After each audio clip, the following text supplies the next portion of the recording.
राज्यभर अनेक ठिकाणी बिनविरोध नगरसेवक निवडून आणण्याचा सपाटा लावणाऱ्या भाजपने पुण्यातही खातं खुललेलं आहे.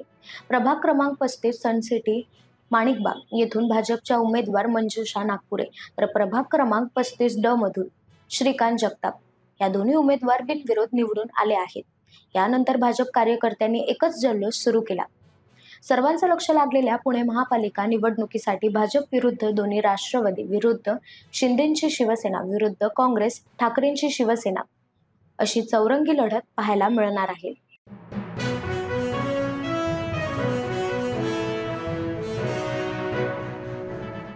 मुंबई महानगरपालिकेतील 227 जागांसाठी युतीचे उमेदवार निवडणुकीच्या रिंगणात उतरले. मनसे नेते अमित ठाकरे आणि शिवसेना उद्धव बाळासाहेब ठाकरे गटाचे आमदार आदित्य ठाकरे यांनी आज शिवसेना भवनात या सर्व उमेदवारांशी थेट संवाद साधला.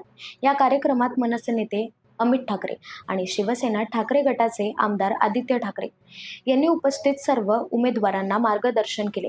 तसेच प्रचाराची दिशा, स्थानिक मुद्दे आणि समन्वय साधून लढा कसा द्यायचा यावर भर दिला.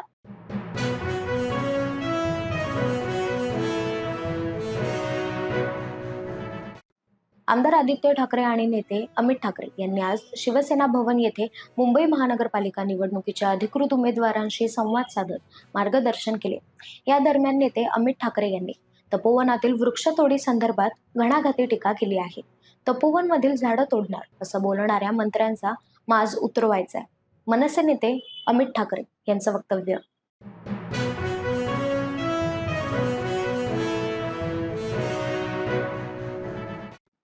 अधिकारी मंत्र्यांच्या सांगण्यावरून आमच्या उमेदवारांना धमकावत आहेत, अंबादास दानवे यांचा आरोप. अंबादास दानवे यांनी पत्रकार परिषद घेत सत्ताधारी शिवसेना शिंदे गटावर व भाजपवर जोरदार टीका केली आहे.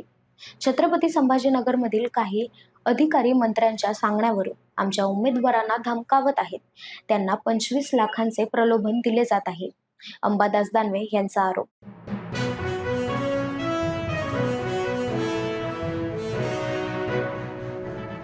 आज उमेदवारी अर्ज मागे घेण्याचा शेवटचा दिवस होता. माध्यमांशी संवाद साधताना महाविकास आघाडीचं विसर्जन झालं. नेमकं काय म्हणाले भाजपचे केशव उपाध्ये, पाहूया. सर्व पत्रकारांचं मी मनापासून स्वागत करतो. पहिल्यांदा व्यासपीठावर आपले लोकप्रिय आमदार माजी संजय खेडकरजी, आमचे मित्र आमदार धनंजय डावखरेजी, ठाण्याचे अध्यक्ष संदीप लेलेजी, त्याचबरोबर या विभागाचे आमचे प्रवक्ते प्रमुख सागर पटेलजी आणि या सगळ्या याच्यामध्ये एक इन्कमिंग आपलं कमी पडलं होतं. इन्कमिंग आता सुरू झालं. मीडियातल्या पत्रकारांचं भाजपमध्ये इन्कमिंग गेल्या काही दिवसांनी वाढलंय. पत्रीजी पण येते. त्यामुळे मदारी मॅडमच्या रूपाने हे ठाण्यात इन्कमिंग सुरू झालं. त्यामुळे पत्रकारांना विनंती करतो ते इन्कमिंग वाढलं पाहिजे, पण तुमच्यावर जबाबदारी. खरं मीडिया सेंटरचा विचार हा आपण विधानसभेच्या अनुभवला की पत्रकार निवडणुकीच्या कार्यकाळामध्ये प्रचंड धावपळ करत असतो. आताही त्याच्या मनात आता त्याला फोन होत असतील, विड्रॉ कुठे सुरू आहेत, काय नाही, ऑफिशियल फोन आहेत, इकडे धाव तिकडे धाव.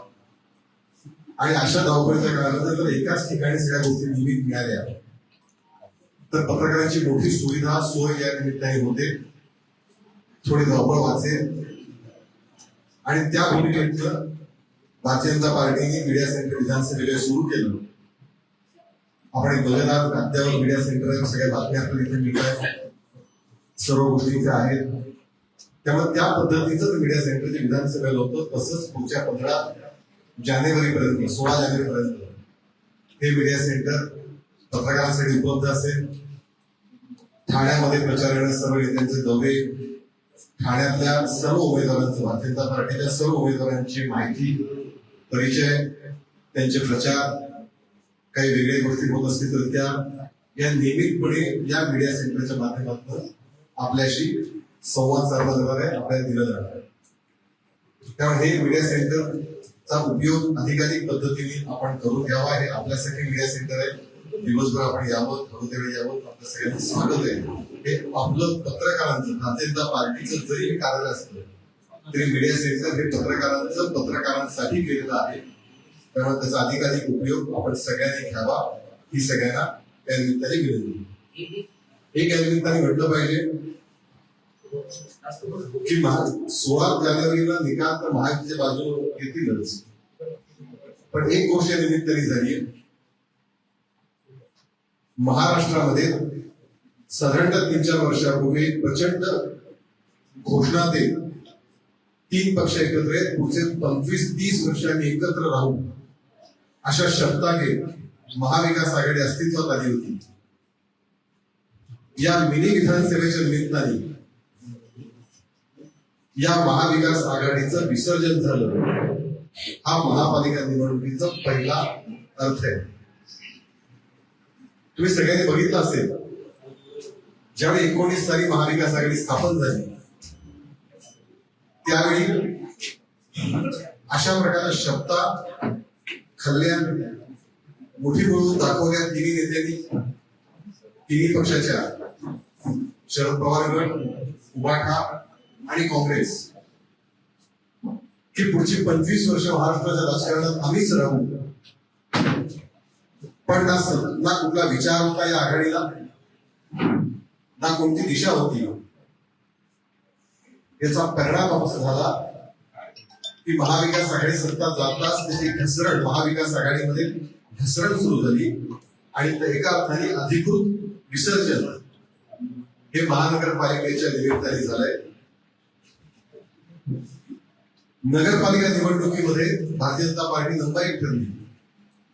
मला विश्वास आहे ज्या पद्धतीचं वातावरण महाराष्ट्रामध्ये आहे, भारतीय जनता पार्टीबद्दलचं आकर्षण, भारतीय जनता पार्टीबद्दलचा विश्वास, माननीय देवेंद्रजीच्या नेतृत्वावरती लोकांचं असलेली श्रद्धा, आशा, हे सगळं पाहता 29 महानगरपालिकांची ज्यावेळी निकालाला सुरुवात होईल त्यावेळी पुन्हा एकदा महाराष्ट्रामध्ये भारतीय जनता पार्टी ही नंबर 1 पार्टी म्हणून उदया झालेली असेल. आम्ही नगरपालिकेला विधानसभेला नंबर 1 होतो, विधानसभेला नंतर आम्ही नगरपालिकांमध्ये नंबर 1 राहिलो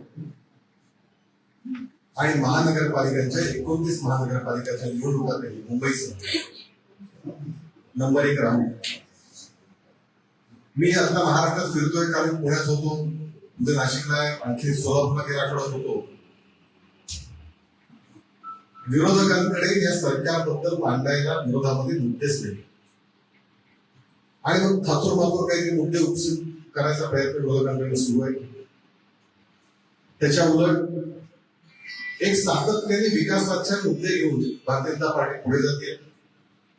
अनेक शहरांचा चेहरा बदलतोय गेल्या 10 वर्षांमध्ये. देवेंद्र मुख्यमंत्री झाल्यापासून मधला काही काळ सोडला तर एक विकासाची भूमिका माननीय देवेंद्रजी सातत्याने मांडली आणि त्यातून जे नागरिक महापालिकेचे प्रामुख्याने शहरी भागात निवडणूक आहे, पण शहरांचं स्वरूप ज्या पद्धतीने बदलत आहे, इन्फ्रास्ट्रक्चर ज्या पद्धतीने विकसित होत आहे, त्या आधारे लोकांमध्ये सुद्धा एक विश्वास आहे की उद्याच्या नव्या शहरांसाठी जे अनेक प्रकारे वेगळ्या प्रकारच्या आव्हानांना सामोरं जाणार आहे, असं क्षमता पूर्ण करणारं नेतृत्व हे देवेंद्रजी आहे. मुंबईचं हे मुंबई एक मोठ्या प्रमाणात बदलली. आपण मुंबईला जात असता कोस्टल रोड पासून, मेट्रो पासून, अंडरग्राउंड मेट्रो पासून अनेक गोष्टी आहेत. ठाण्यातल्या अनेक गोष्टी विकासाच्या, पुण्यामध्ये, नागपूरमध्ये, अनेक शहरांमध्ये जे विकासाचे प्रश्न आहेत, विकासाचे मुद्दे आहेत, ते घेऊन आम्ही समोर जातो आहोत. आणि मला विश्वास आहे 16 तारखेला पुन्हा एकदा या ठिकाणी गुलाल उधळायला ज्यावेळी आपण सगळे जमू त्यावेळी भारतीय जनता पार्टी ही नंबर 1 आलेली असेल हा ठाम विश्वास या निमित्ताने. धन्यवाद.